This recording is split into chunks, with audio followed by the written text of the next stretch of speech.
안녕하세요. 김태훈의 현명한 투자자 방송 시작하겠습니다. 오늘은 엔젠바이오에 대해서 좀 말씀을 드리겠는데요.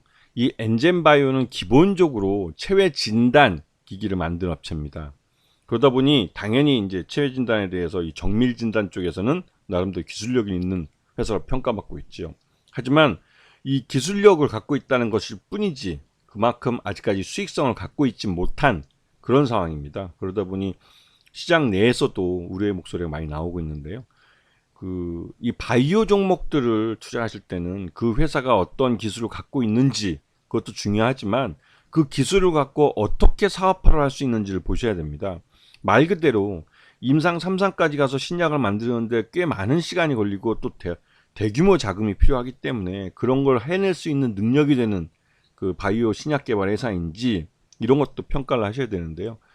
최근 들어서 이 엔젠바이오가 시장에서 좀 핫한 종목이 된 이유가 이 치매 조기 진단 이 키트를 개발하고 있기 때문에 그런데요. 파킨슨병이나 알츠하이머도 조기 진단하는 그 기술을 갖고 있습니다. 특히나 이 알츠하이머 조기 진단 기술에 대해서 미국 내 특허를 출원했다는 것이 시장에 알려지면서 이 회사가 각광을 받고 있죠. 왜냐하면 지금 이 치매는 이 선진국 특히 우리나라를 포함해서 일본, 미국, 그다음에 그 선진국은 아니지만 중국 같은 중국 중에서 이제 돈이 많은 노인네들 이들에게 있어서 치매는 그 이들의 이제 노인들의 어떤 퇴행성 질환이라고 볼 수 있는 그래서 이제 특히 이제 파킨슨병 같은 경우는 젊은 친구들에게서도 발생하는 그런 질환으로 알려져 있어서 이 특히 노인들의 이 건강 특히 소비 여력을 갖고 있는 노인들의 건강을 위해서에도 이 알츠하이머나 파킨슨병을 조기에 진단하고 치료할 수 있는 그런 시스템이 필요한 상황입니다.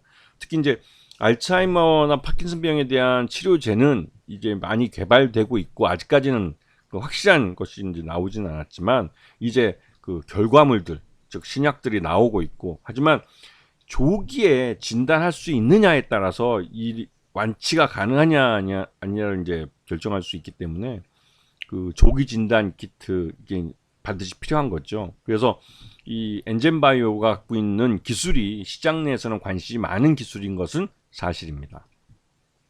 기존에 엔젠바이오는 유방암과 난소암을 조기에 진단하는 그 진단 키트를 갖고 시장에서 매출을 일으키고 있었습니다.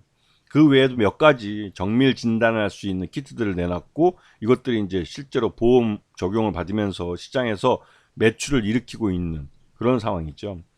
하지만 이게 이제 그 매출 규모가 그리 크지 않기 때문에 이 엔젤바이오는 미국에서 클리아랩을 인수해서 그 클리아랩을 통해서 자신들의 진단 키트를 소비시키는 그런 전략으로 좀 시장 접근을 바꾸고 있습니다. 그런데 이제 이 클리아랩을 인수하는데 당장 좀 대규모 자금이 들어가고 있기 때문에 그런 부분에서 좀 부담이 발생하고 있는 거죠. 자, 이 회사의 지금 반기 기준으로 봤을 때 정밀 진단 제품이 전체 매출의 42%를 차지하고 그다음에 이런 진단 키트를 갖고 하는 서비스 이게 이제 클리어랩을 인수하는 그 이유이기도 한데요. 이런 쪽이 이제 56% 정도 매출을 차지합니다. 그래서 이제 올 상반기 실적을 보면 작년 누적으로 해서 73억 정도 매출을 일으켰지만 올해는 22억 굉장히 저조한 상태입니다. 거기에 비해서 단기 순손실은 지금 49억을 지금 찍고 있어가지고 실질적으로 재무적으로 굉장히 어려워진 그런 상황이기도 하죠. 그리고 이 회사의 최대 주주는 젠큐릭스하고 KT가 분담해 있는데요. 특히 KT 같은 경우는 그 펀드가 해산하면서 이 엔젠바이오 주식을 갖게 된 거기 때문에 그리고 또 최대 주주인 젠큐릭스보다 뭐 주식 수가 그렇게 적지도 않은 그런 규모이기도 해서 바로 2대 주주가 그 KT라는 게 솔직히 좀 불안하기도 하죠. 하지만 이제 젠큐릭스도 경영권을 갖고 있고 이 회사가 아직까지는 수익을 내고 있는 회사가 아니기 때문에 뭐 적대적 M&A 할 이유도 아직 뭐 없어 보입니다. 자, 그리고 최근 들어서 오라이언 자산운용에서 이 엔젤바이오의 전환사채를 갖게 되면서 주식 지분이 5%가 넘어갔는데요. 그러면서 공시를 했습니다. 이게 전환사채 가격 조정에 따라서 5%를 넘기게 되면서 이제 공시하기 의무가 발생한 건데요. 단순 투자 목적이기 때문에 언제든지 오라이언 자산운용은 주식으로 전환해서 팔 수가 있습니다. 이런 부분을 좀 알고는 계셔야 될 것 같고요.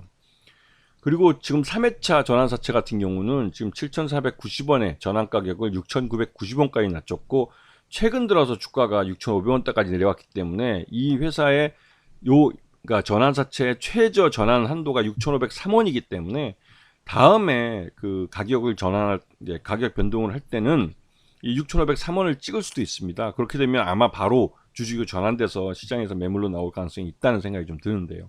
그렇게 되면 주식 전환에 성공하면 말 그대로 재무 구조는 좋아지고 또 이 주가를 끌어올려서 이 주식을 시장에서 소화시키면 그만큼 유동 주식도 많이 늘어난 그런 효과들을 누릴 수 있습니다. 근데 이 엔젤바이오는 최근 들어서 이제 이 알츠하이머 조기 진단 기술이 미국 특허를 출원했다는 게 알려지면서 시장에서 급등하긴 했는데, 이게 알츠하이머나 이런 치매 치료제 같은 그 시장 내 인기 있는 테마주에 엮이면서 주가가 급등한 측면이 있습니다. 하지만 이 미국 특허를 출원했다는 것만으로도 이 알츠하이머 조기 진단 기술이 라이센스 아웃되거나 아니면 이게 상업화될 수 있다는 것을 의미하지는 않습니다. 이게 사람들이 많이 투자자들이 오해하시는 부분인데요. 그 특허를 출원한 것은 남들이 나의 기술에 대해서 어떤 침해를 하거나 권리를 침해할 수 있는 것들을 방어하는 역할을 할 수 있어도 이 자체가 수익원이 되기에는 좀 한계가 있는 거죠. 그렇기 때문에 이 엔젠바이오의 그 알츠하이머 조기 진단 기술 미국 특허를 수익과 곧바로 연결해서 보기는 어렵습니다. 하지만 지금 시장 내에 이 알츠하이머나 치매 치료제 같은 것들이 굉장히 시장에서 핫한 아이템이기 때문에 여기에 대해서 시장에서 묻지마 매수가 들어오긴 했지만, 이게 실제로 주식가를 이렇게 뭐 9,000원, 만원 이렇게까지 끌어올릴 수 있는 재료인가는 한번 생각해 보셔야죠. 바이오 종목에 투자하실 때는 항상 실적이 없기 때문에 어떤 파이프라인을 갖고 있는지, 그리고 파이프라인의 연구 진척도가 어느 정도인지, 그리고 라이센스 아웃을 했는지, 이런 것들을 분명히 확인하셔야 되고, 특히 특허에 대해서는 법인이 특허를 갖고 있는 건지 아니면 대표이사가 이름으로 갖고 있는 건지 특허의 소유권도 확인을 하셔야 됩니다. 왜냐하면 특정 연구자가 개인적으로 갖고 있는 특허일 경우, 그 사람이 퇴사할 경우 그 회사는, 상장사는 그 기술을 잃어버릴 가능성이 크기 때문에 그런 부분에 대해서도 대비를 하셔야 되는 거죠. 그래서 이런 바이오 종목을 투자하실 때는 여러 가지 살펴봐야 될 것들이 많습니다. 그리고 단기적으로 급등할 경우에는 뭐 유상증자나 이런 거에 대한 우려도 있고 하기 때문에 항상 주의를 하셔야 되는 거죠. 아시겠습니까? 자, 오늘 방송 여기서 마치겠습니다. 감사합니다.